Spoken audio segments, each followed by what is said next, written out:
What is up, people of YouTube? I'm your host Vernon. This is Fort Whyte Alive.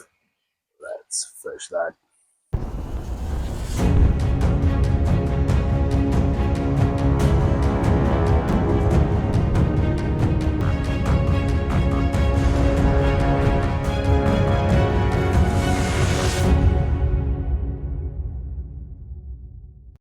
Alright, ladies and gents, some of my viewers have shared some places with me where they said I need to go and do some pike fishing. And of course, I am happy with the recommendations. I will go to these places at some stage. Before I drive out and try some of these spots, I want to make sure that I know what I'm doing when it comes to pike fishing. I want to see if I truly learned a few things from the last time I went pike fishing.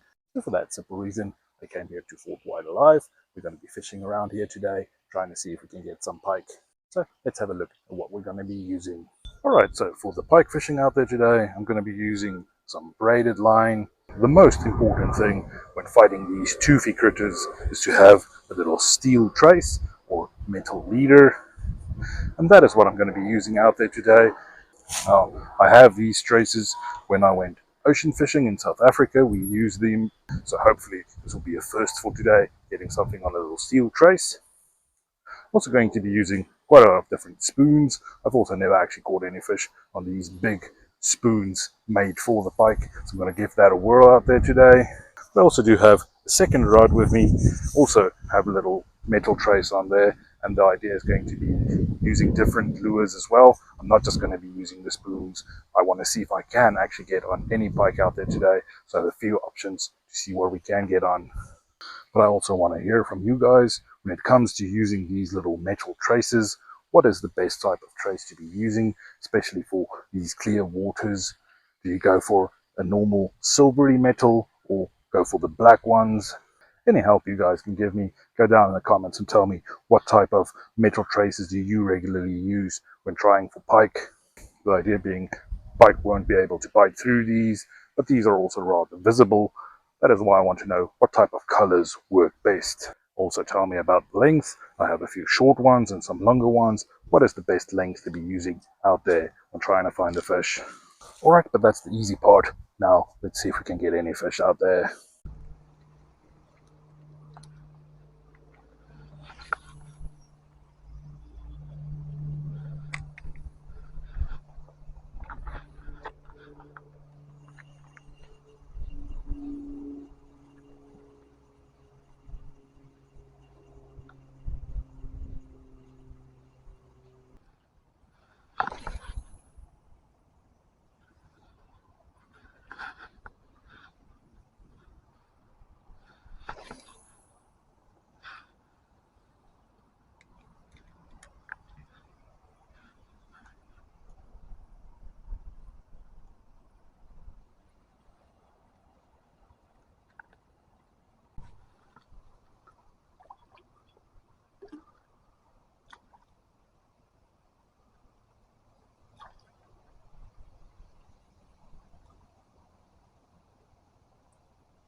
Alright, so this was now swapping over to different lure. Wasn't getting any follows or anything, and we get a little pike. So first fish on a steel trace, just not the first one on a little spoon. We got him barely hooked there in the lip, so I just want to grab my net.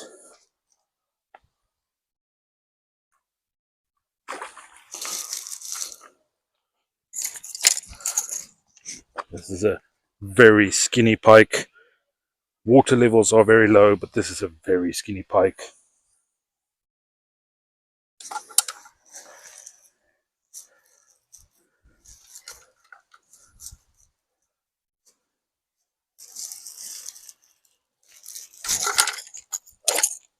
So I'm just keeping this fish in the water so I can quickly get some pliers just to get the hook out safely.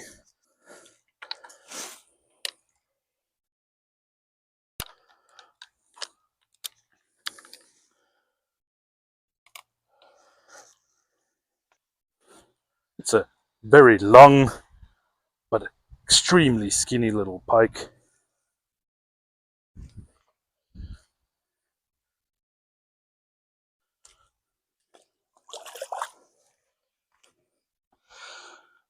I think this poor little guy, he's not eating enough. Very long body, but rather skinny.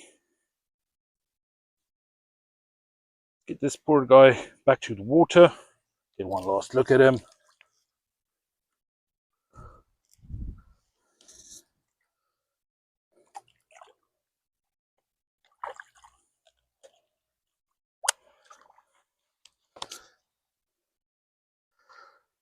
Just want him to kick off by himself. And there he goes. Very skinny, very long, very skinny, very worrying.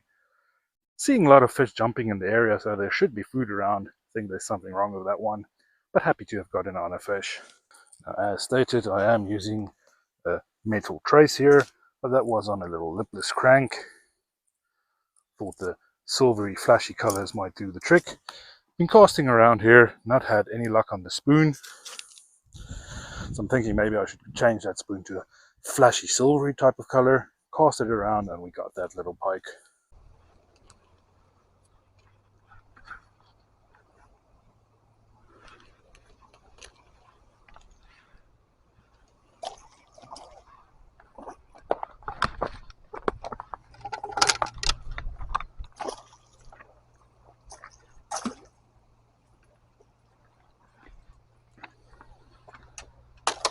Alright, so same spot where we got that skinny pike from. We get a bit of a smaller one as well.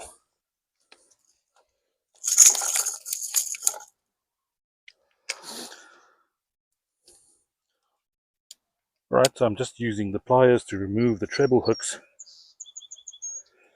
They're not hooked bad, I just don't want these fish to be splashing around, get a treble hook in my hands, so I'm rather using the pliers. Just get this little fish some oxygen for a while.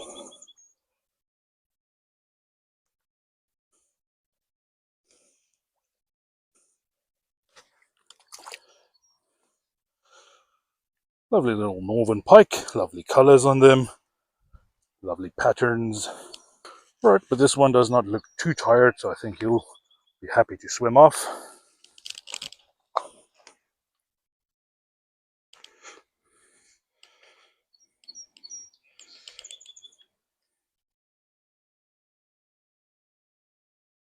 He's in no rush. He's going to regain his strength and he'll swim off by himself.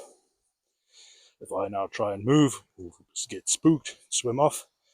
So while we have a moment, let's have a look at our fish in the water there.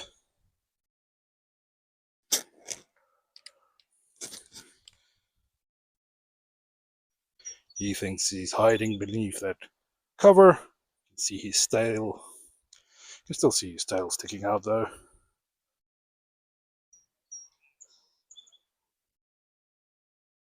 Alright, now he's fully covered and he'll just make his way out whenever he's ready. Let's not pressure him too much.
Alright, we got ourselves another little pike. Because I'm already in the water with this fish, I'm going to try and land him without a net.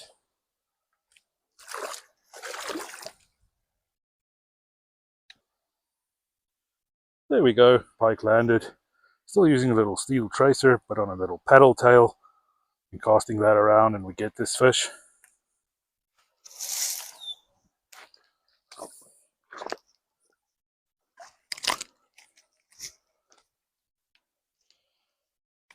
There we go. Nice pike landed for today. Still very skinny. Lovely pearlescent purple colors on this one.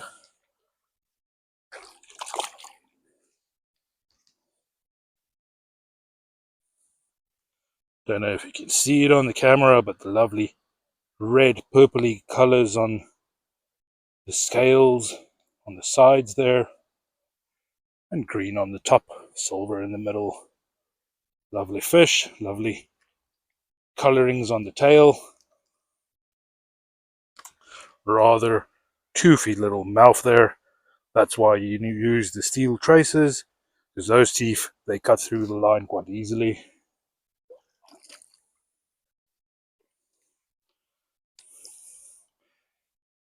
Alright, lovely little fish. I think we quickly just want to get a length measurement on this one. 30 inch. That is 76 centimeters. Nice sized pike for today. Let's get this guy back to the water, give him some oxygen.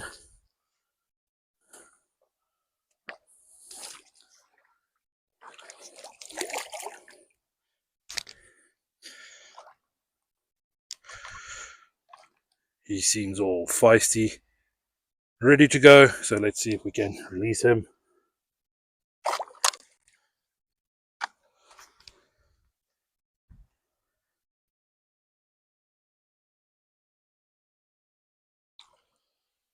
Good kick from him, and he's off.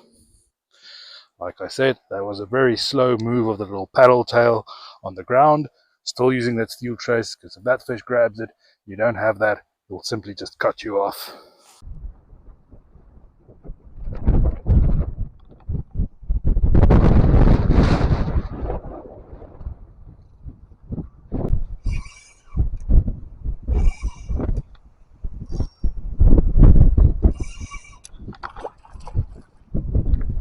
Right, so we have another little pike on.